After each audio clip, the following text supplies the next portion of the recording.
স্বাগত আরেকবার, দেখছেন আশার বাংলাদেশ।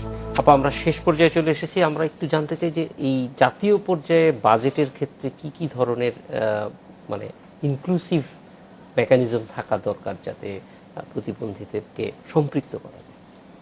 একটা আশার বিষয় আছে যে বর্তমানে আমরা বাংলাদেশে ডিসেবিলিটি ফ্রেন্ডলি স্ট্রাকচার, ইনফ্রাস্ট্রাকচার ইত্যাদি চিন্তা করছি। এগুলা নিয়ে নীতিমালা আছে, সবকিছু আছে।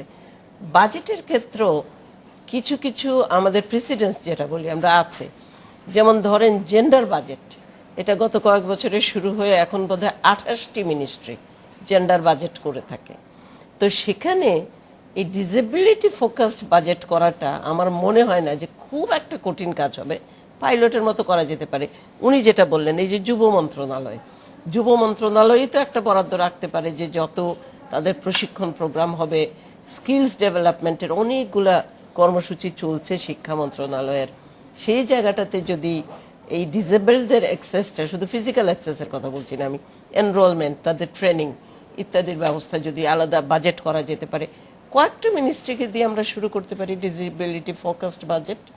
সেটা করে কিন্তু সম্ভব।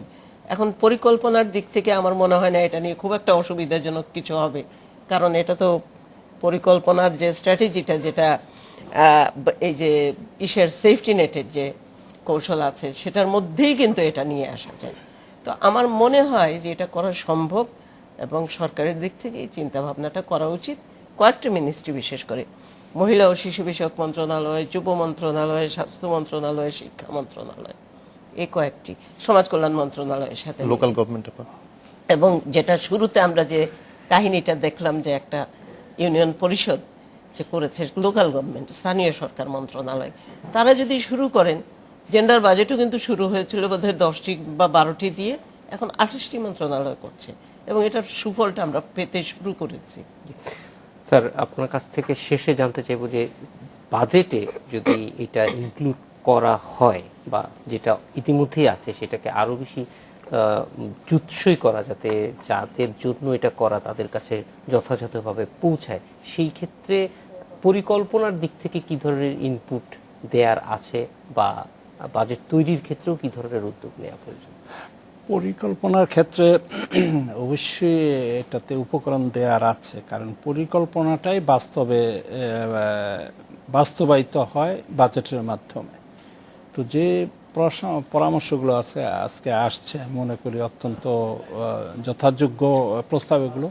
প্রথমত হলো আমাদের সমন্বিত কার্যক্রম প্রয়োজন প্রতিবন্ধীদের জন্য। শিক্ষা, স্বাস্থ্য, যুব মন্ত্রণালয়, সমাজ কল্যাণ মন্ত্রণালয়, এমনকি আমাদের যে আমরা বিবিএস যেটাকে বলি, আমাদের তথ্য সংগ্রহ, সামগ্রিকভাবে তাদের পরিকল্পিত কার্যক্রম গ্রহণ প্রয়োজন। এবং সেটা আমরা আমাদের সপ্তম পঞ্চবার্ষিক পরিকল্পনায় এই বিষয়টা আনবো। এক, দুই হলো যেটা বললেন যে আমাদের বাজেটও আমরা বিশেষভাবে যেমন জেন্ডার বাজেটিং করে থাকি, কতটা আমাদের লিঙ্গ সমতা আনয়ন আমরা বাজেটে ব্যয় করি তার একটা হিসেব কিন্তু আছে। কতটা দরিদ্রদের জন্য সরাসরি উপকারে যায় তারও কিন্তু একটা মডেল আছে আমাদের অর্থ মন্ত্রণালয়ে, এবং সেটি দেখে আমরা বলতে পারি কত শতাংশ বাজেট দরিদ্রদের সহায়ক। তো সেখানে এই প্রতিবন্ধিতার বিষয়টি কিন্তু আসা উচিত, আমি মনে করি আসতে পারে এইভাবে যে দারিদ্র্যের মধ্যে এই অংশটাকেও একটু আমাদেরকে আসলে প্রতিফলিত করতে হবে। প্রতিফলিত করলে পরে সেটা বাজেটে দেখানো সম্ভব। আর সামগ্রিকভাবে পরিকল্পনা, এটা আমরা মনে হয় প্রস্তাবনা থাকবে বা সপ্তম পঞ্চবার্ষিক পরিকল্পনা আমরা এখন প্রণয়ন করছি এবং দ্রুত এটি সম্পন্ন হবে, আগামী জুনের মধ্যে আমরা আশা করছি। সেখানে এই বিষয়টি, কারণ এটা সামাজিক সচেতনতা বেড়েছে, প্রতিবন্ধীরা তাদের সক্ষমতা প্রমাণে সক্ষম হয়েছে। সাধারণ অলিম্পিকে আমরা আজও গোল্ড মেডেল পাইনি, হয়তো একদিন পাবো, কিন্তু এখনও পাইনি। এই প্রতিবন্ধীরা কিন্তু গোল্ড মেডেল নিয়ে আসছে আমাদের দেশে, কাজে তাদের যথেষ্ট সম্ভাবনা আছে। এই সম্ভাবনাটাকে নাগরিক হিসাবে তো আমাদের কাজে লাগানো প্রয়োজন। মানবিক দিক থেকে মানব সম্পদ হিসাবেও তাদেরকে ব্যবহার করা উচিত। তো আমি এটি পরিকল্পনা এবং বাজেট প্রণয়নে এই বিষয়টি গুরুত্ব সহকারে বিবেচনা করা বাঞ্ছনীয় বলে আমি মনে করি।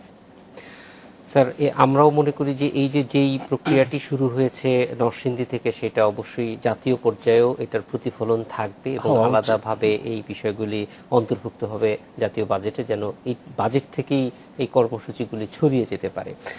জনাব শামসুল আলম, রাশেদা কে চৌধুরী এবং নাফিজুর রহমান, আপনাদের তিনজনকে অনেক ধন্যবাদ আমাদের সঙ্গে যোগ দেওয়ার জন্য। ধন্যবাদ। এই ছিল আশার বাংলাদেশে, আমন্ত্রণ আমাদের পরের আয়োজন।